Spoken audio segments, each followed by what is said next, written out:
earliest memories, and probably of even growing up, up to about 5 or 6 years of age, I lived in 112 Warren Street. It used to be just the festive,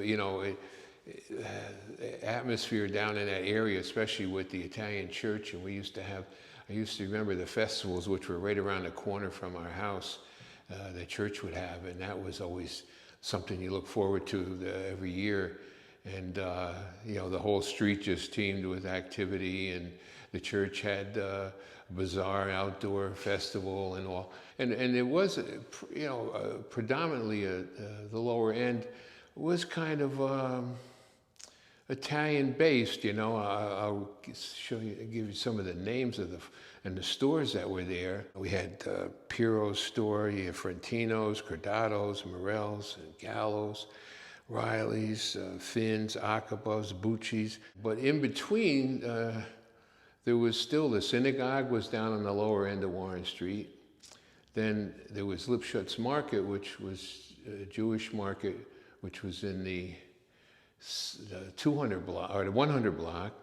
And then you had Sam's Supermarket and the market, which was up above 3rd Street, which again was a Jewish background. And then you had the Jewish synagogue up above 4th Street. So, there was kind of it was kind of a mix. It was a blend there of ethnicity between the Italians and the Jewish folks. And but that below 3rd Street, you had.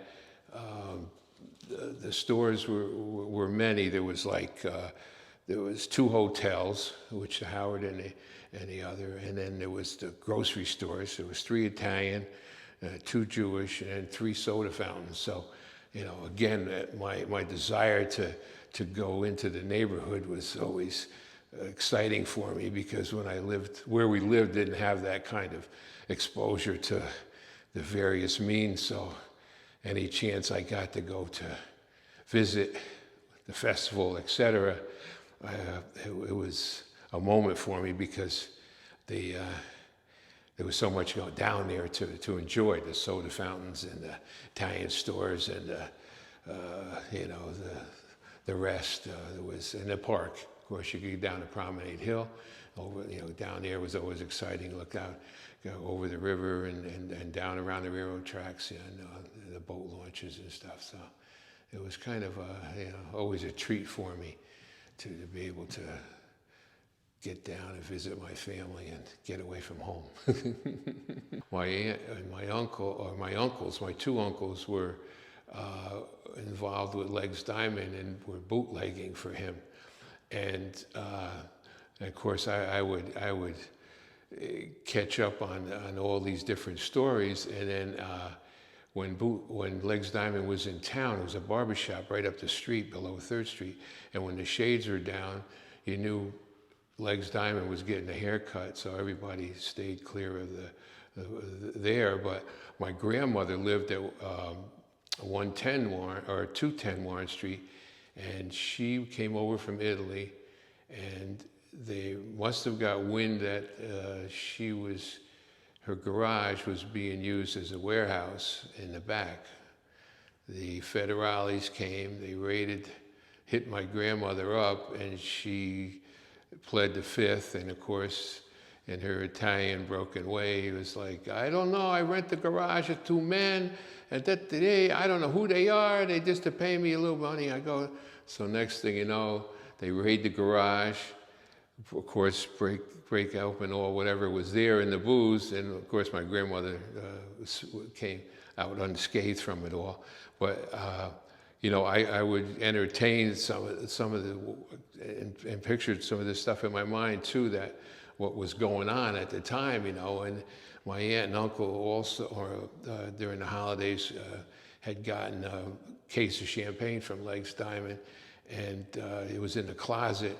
And my aunt used to tell me how it got warm and the champagne started to pop. So my aunt thought they were getting raided and there was gunshots and stuff. And these stories it it was funny, we're never told before too much when they were doing some interviews with my aunt about the Italian heritage in Hudson. I don't know if she wanted to keep it under wraps, but I had always gotten a full story on it. But, you know, it was interesting to see that this, you know, what was, you know, Hudson was, you know, what else was going on in Hudson besides the, on the other side of the coin, you know, the flip side. But my two uncles had to, at one point, to avoid being arrested or taken in, had to leave for a couple of weeks and went down to Washington, or they must have knew somebody down there, and went to Washington to hide out until things cooled off and came back. So my family had quite a history, and you know, it was always fun to catch up on that and to really see what was going on too, and on the other side of the world here, the other side of Hudson.